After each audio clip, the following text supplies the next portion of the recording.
Hey everyone, welcome to The Explainer. Okay, we are diving straight into a story today that completely shatters the line between the sacred and the downright sinister. We're looking at the chilling case of the Sacred Heart Church in Kolkata. You'd think this was just a place of worship, right? A hostel, a training center for young nuns who swore to leave worldly pleasures behind to serve humanity. But as we're going to see, underneath that seemingly holy surface, a really dark, terrifying secret was festering.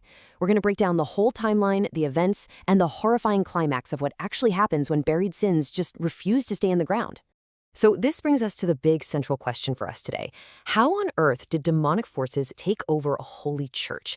Like, how does a place of ultimate purity, literally a sanctuary built for absolute devotion, become an actual battleground for absolute evil? It's a wild paradox.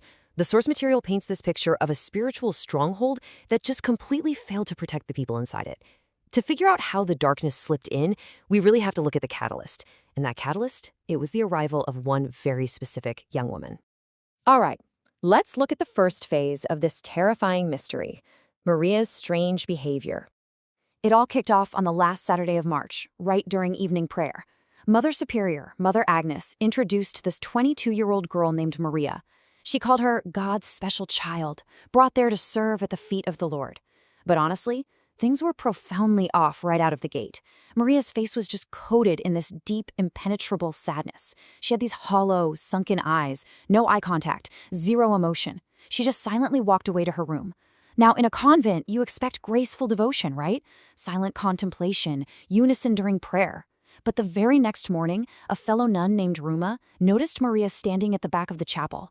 And she wasn't praying, she was muttering. As Ruma kind of snuck a bit closer, she realized Maria was muttering in this dual, overlapping voice. It literally sounded like a man, spitting out these incomprehensible words that sent absolute shivers down Ruma's spine. This stark contrast between a holy environment and these completely unnatural symptoms, yeah, that was our first major red flag. So that evening, Ruma's curiosity gets the better of her. After everyone else is asleep, she creeps up to the window of Maria's room and peeks inside. And guys, the visual described in the source is pure nightmare fuel. Maria was sitting on a chair, but her limbs were unnaturally twisted and intertwined. Her neck was wrenched to the side in a way human bones simply shouldn't bend. The text actually describes her looking not like a living person, but like a discarded, broken rubber doll. And then, suddenly, the twisted figure snaps its neck toward the window to look right at Ruma. Which brings us to part 2, Attack of the Demonic Shadow. Obviously, Ruma let out a blood-curdling scream and just collapsed, gasping for air. Her scream echoed through the quiet halls of the hostel, bringing Mother Agnes and the other girls rushing to the scene. Following Ruma's trembling finger pointing toward the room, Mother Agnes witnesses this horrific transformation. Maria's face was completely unrecognizable. Deep, pitch-black hollows had formed around her eyes. Her hair was wildly matted across her face. And most disturbingly, when she opened her mouth, her teeth were as black as burning coal. This was clearly not a medical emergency. This was a full-blown manifestation of something entirely inhuman. Oh, Jesus, what is this? That was Mother Agnes's immediate reaction. Stepping into the room, Agnes bravely, but let's be real, maybe a little foolishly, approaches this entity with a holy cross in her hand. Maria drops from the chair to the floor, growling like a cornered wild animal. As Agnes slowly steps closer, the cross suddenly slips from her trembling hands. In a flash, Maria's pupils go completely black. With a sickening crunch, her fingers bend backward, and she leaps through the air like a predator, violently sinking those black teeth right into Mother Agnes's arm, tearing her flesh. It was just absolute chaos. Well, the commotion brought the resident priests running, and they managed to lock Maria in her room. The next morning, Father Steve attempts an intervention. He gathers the nuns for continuous prayer while he goes in, throwing holy water on Maria. Now, this is absolutely crucial to note. The holy water burned her skin like acid. It created actual blisters. Maria collapsed with a shriek. And you know what? For a couple of days, it genuinely seemed to work. The demonic presence appeared to vanish. Maria woke up, she was weak, she asked for water, and eventually ate a massive amount of food.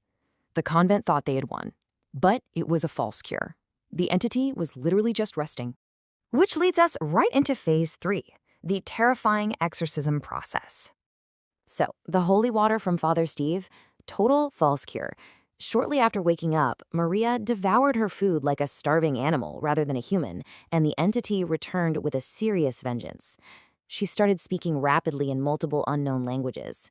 Mother Agnes and Father Steve realized they were completely out of their depth here, so they had to call in a specialist, Father Edmund. He waits until midnight on a Friday to begin his really meticulous preparation. Step 1, Maria is firmly bound to a wooden chair.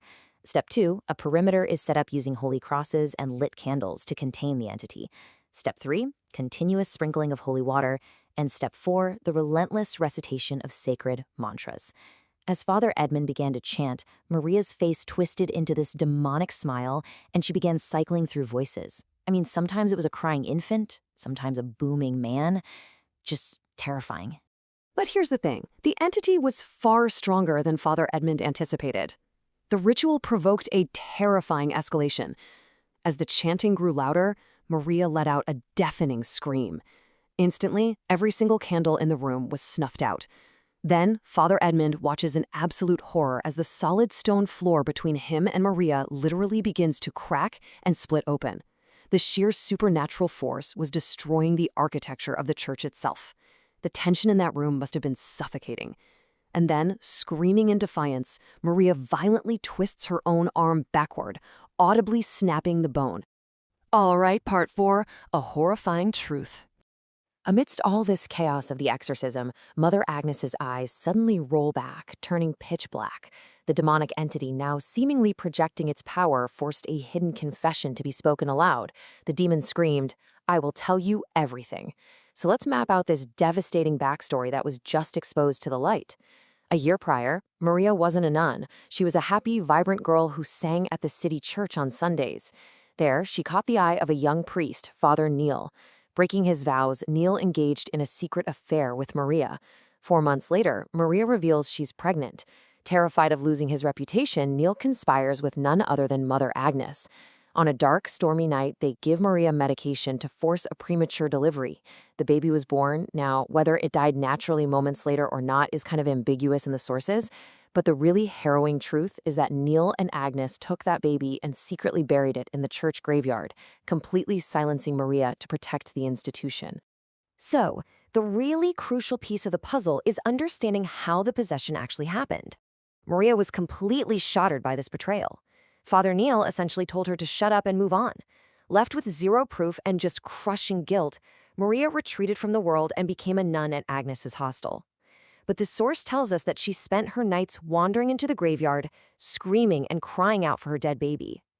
This immense grief, this nightly calling out into the darkness over a sight of unspeakable betrayal, inadvertently opened a door.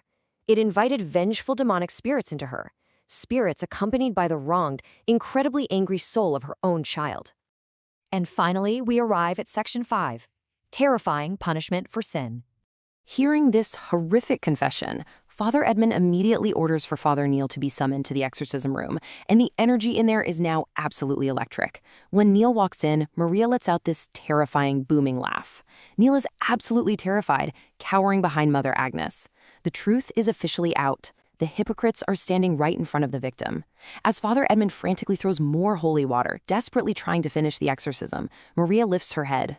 Through this distorted, mangled voice, she delivers a chilling judgment. One father, one punishment. It is a profound, horrifying declaration of supernatural justice. Because, you see, the entity isn't just there to cause random chaos.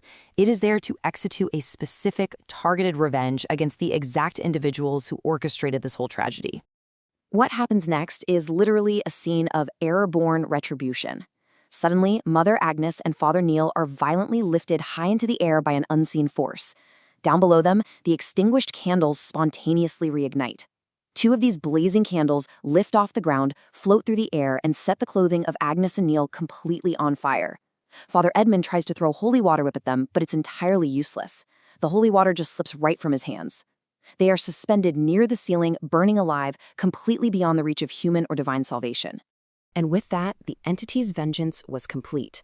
Maria's neck slumped to the side as the possession ended. Mother Agnes and Father Neil died horribly from their burns. Maria, though physically broken with a snapped arm and shallow breathing, survived. She eventually recovered after a really long hospital stay, but as you can imagine, the trauma was way too immense for the institution to survive.